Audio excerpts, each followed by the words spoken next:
Hello everyone and welcome back to my YouTube channel. I hope you are all well. Yes, you are greeted today with a new member of our team.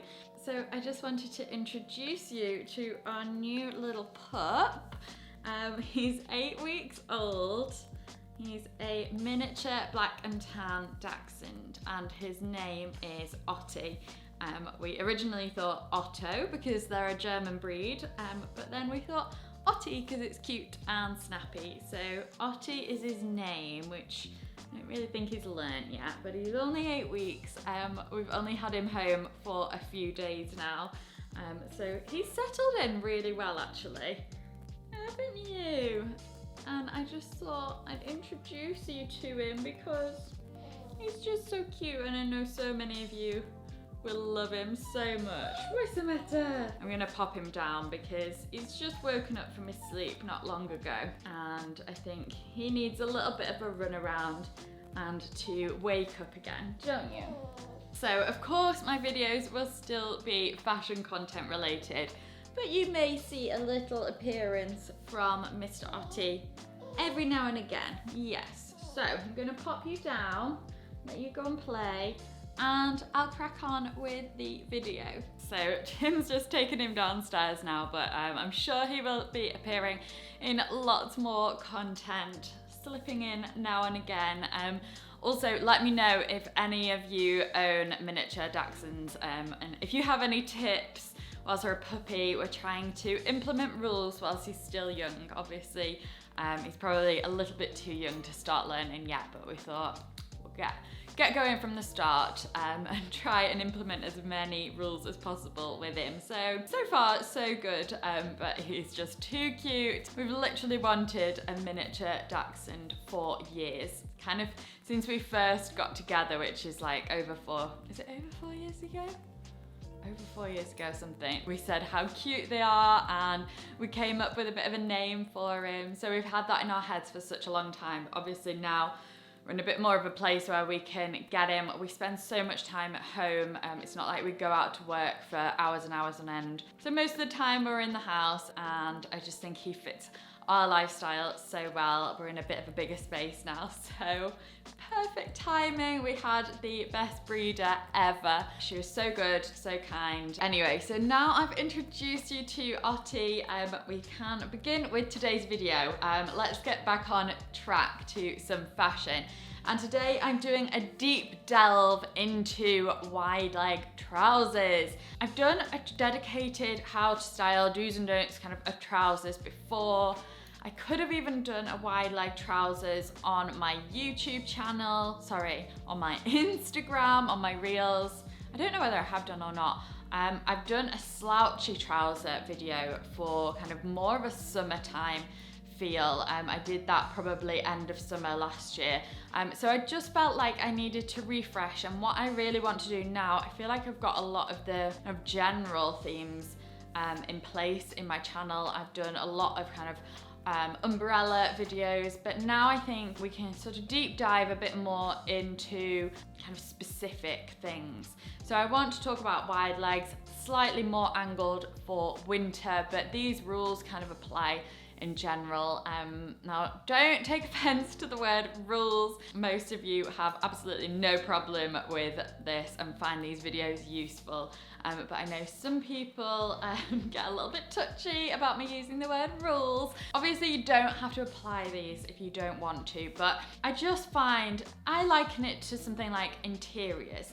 You look at a room and some things kind of work together really nicely, they complement each other well, and some things just don't as much. And each of those things are catered to our own tastes and style. Well, that basically is the same as fashion. If you look at it like a room and how to decorate it, some things work, some things don't. And I just think that's how we look at clothing and proportions and balancing. And it's not to say you can't break those rules or that sometimes they work better and sometimes they work better on different body shapes, but I think it's just good to have a general knowledge of things that kind of on the whole work together and don't. So that's what these videos are for, just to give you those kind of basics, to kind of springboard off, because it can be so difficult pairing things together and balancing those proportions. So that's what I wanted to do in this video. So let's talk about chunky boots with wide leg trousers. Now these are something I actually don't often pair that much with wide leg trousers. I often find them a little bit too chunky, and you'll see in my first cutaway why I'm kind of saying that. So my first outfit, my first don't, are these big black chunky boots with the black wide leg trousers and then the lighter, tighter top. So there's a few things we can kind of get into here. The first is the chunky boots with the wide leg. Now, like I said, I do often avoid this, but I'm going to show you a way I think it works. But I do find that the whole black look around the bottom is very, very bottom heavy. So then contrasting that with the tighter, lighter top, you have no balance, and it's all very much like your outfit's at the bottom, and then the rest of it sort of gets lost because you've got nothing balancing it out on top, with that top being a tighter fit and also being a lighter colour. So that's two things at play there, which makes this kind of feel very disproportionate. I do think the rounder toe chunky boot can be quite shortening. So I think if you are petite, that is personally something I would avoid, and maybe go for like a bit of a cowboy boot, something that's just a little bit more pointed. I think just brings the leg a bit more down. However, I didn't want to rule out the chunky boots altogether, because I know most of us own a variation of this style of boot. We don't want to be buying new boots for every shape of trousers we've got. So I wanted to show a way that I think this would work. So what I've done in this case is kept the black trousers on, but then paired it with some lighter coloured chunky boots. Now you don't have to do this, but I do think that lighter colour just kind of creates a bit of a lift and just takes it away from being so bottom heavy. As I say, you don't have to do this, because I think the next tip will help you balance it out even if you're wearing black boots. And that is to go with something boxier on top. In my case, I've gone for this structured shoulder, slightly slouchy camel blazer. So a few reasons why this works. One is that it balances out the chunkiness of the boots. So I definitely think if you're wearing the black boots, then it will work to wear that blazer. And a lot of people kind of say to me, well, you're styling it with a blazer, so I can't wear that indoors. But I personally find that blazers are an indoor piece. I think you can definitely wear them indoors. And let's face it, if we're talking about shoes and boots, then it's more than likely that we're going to be out and about with a blazer on anyway, if that makes sense. So I think a blazer, you can kind of use it like a top. I know a lot of people think that you have to take your blazer off inside, but that's just not the case. You can leave it on as part of the look, especially if it's like a lighter blazer. I don't think it looks too heavy. It's not like a big thick woolen blazer. So that's the proportion side of things at work. Another side of things at work is the colour sandwich. I've gone into depth about this on Instagram at LydiaTomlinson. If you don't follow me on there, basically it's everything I do on YouTube condensed into short, snappy reels. I often repost them on my YouTube as well, so you can catch them on there. But they're all on my Instagram, all in one place. So, colour sandwich, we've got the light colour boots, and then we've got the light colour top. And then all of a sudden, we feel like we've got our outfit in balance. So I think if you are kind of thinking about how to balance those chunky boots and wide legs, think about your colours as well.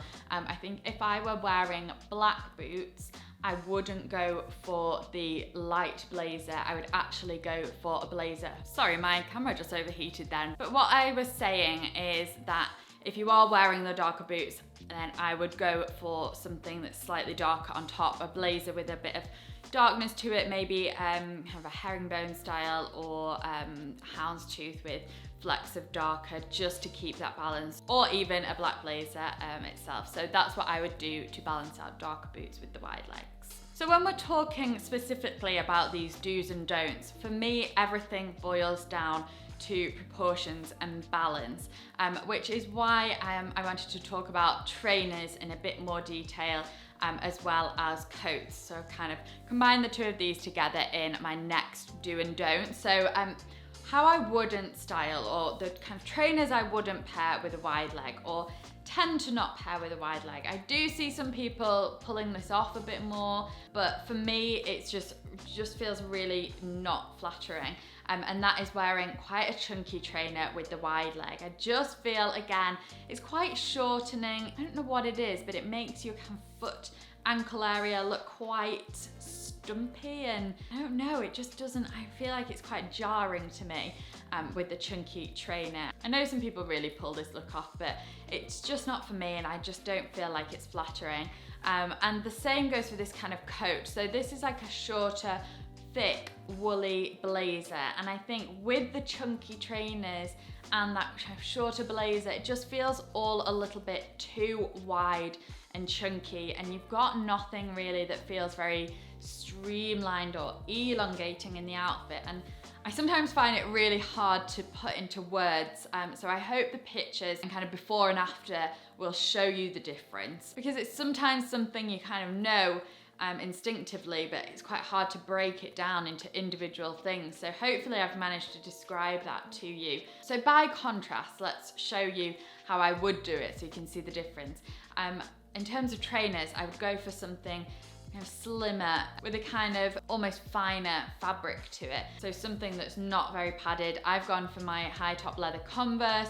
You could go for something just like a Stan Smith, or anything that kind of just minimal, chic, kind of classic trainer. Something like a Superga, just something very kind of non-padded and chunky works, I think, better. It just feels a little bit more elegant against that wide leg, and feels like it brings your foot down quite smoothly, if that makes sense. And then the same kind of concept works for the coat as well as the trainers. So instead of the shorter, chunkier, boxier blazer, I've gone for something a little longer, and again, more streamlined, like the trainers. It's a little bit kind of straighter, smoother, as are the trainers, straighter and smoother. And they help to balance out that wide leg we've got going on, and just kind of keep it a little bit more elegant and sophisticated. And that's why I've gone for this longer coat. I will be linking the pieces below, just to note, but some of them are older as well, so I'll link some alternatives. So let us move on to the next tip. But before we do, don't forget to hit that subscribe button whilst you're still here. It would really mean so much to me.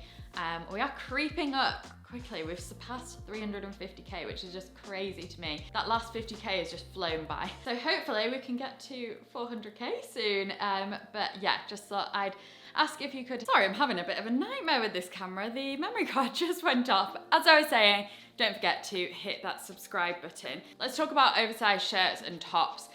So I think a lot of people avoid a shirt, and in my kind of don't, this is definitely how I would avoid styling a shirt with wide leg trousers. Although I do think some people can pull off that all oversized look. I think in general, it's probably better to avoid it, and I do think that's probably why a lot of people stay away from the wider legs with the shirt, because it can look very oversized, lots of fabric going on. So here I've got this oversized shirt on with the wide legs.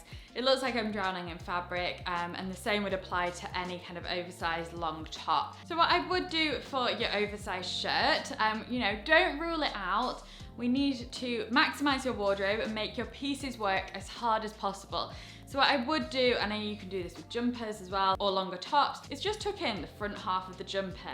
And you'll instantly find that this completely transforms the piece. You don't need to tuck it in all the way around. I think people get a bit confused about, not confused, but maybe a bit reluctant to do that, but it really does create the look that you're going for anyway, even if it was all tucked in.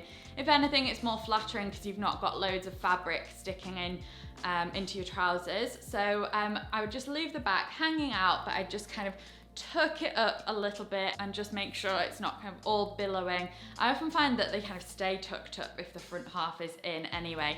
And another tip would be roll the sleeves up. It's all about just kind of creating those more flattering points on your arms, on your waist, and just creating a bit of definition.